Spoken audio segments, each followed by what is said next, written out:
जय हिंद दोस्तों। पूर्व नगर सेवक अमजद शेख जी ने, नरेश पाटिल जी ने एनसीपी अजीत पवार में पक्ष प्रवेश किया है कल, यानी 24 दिसंबर 2025 को। आपको पता ही है एमबीएमसी चुनाव का बिगुल बज चुका है और चुनाव से ठीक पहले ये दोनों ने एनसीपी में पक्ष प्रवेश किया है।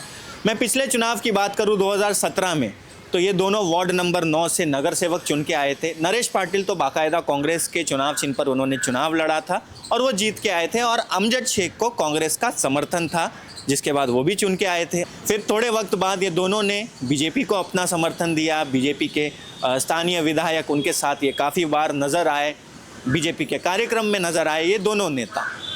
अब सवाल ये खड़ा होने लगा है कि चुनाव से पहले एनसीपी अजीत पवार का दामन ही क्यों थामा है। ये दोनों ने बीजेपी से भी चुनाव लड़ सकते थे, लेकिन इन्होंने महायुति का जो हिस्सा है एनसीपी अजीत पवार, उस पार्टी में पक्ष प्रवेश किया और ऑफकोर्स वार्ड नंबर 9 से ये दोनों चुनावी मैदान में नजर आएंगे। और भी कई लोगों ने पक्ष प्रवेश किया।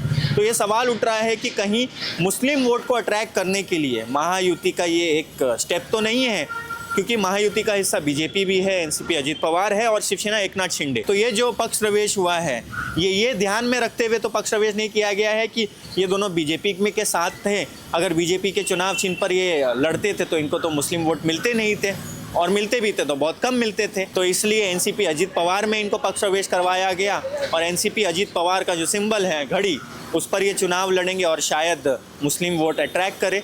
लेकिन जनता को ये चीज़ दिख के आ रही है, इसलिए ये जो चर्चा है बहुत ज़ोरों शोरों में है कि ये जो पक्ष प्रवेश किया गया है ये सिर्फ मतों का विभाजन करने के लिए किया गया है, मुस्लिम वोट्स को अट्रैक्ट करने के लिए किया गया है। बहरहाल पूर्व नगर सेवक अमजद शेख जी ने, नरेश पाटिल जी ने एनसीपी अजीत पवार में पक्ष प्रवेश किया है, जो कि महायुति का हिस्सा है, बीजेपी के अलायंस पार्टनर है, और वो आने वाले महानगर पालिका के चुनाव में वार्ड नंबर 9 से चुनाव लड़ते हुए ये दोनों अमजद शेख भी और नरेश पाटिल भी नजर आएंगे।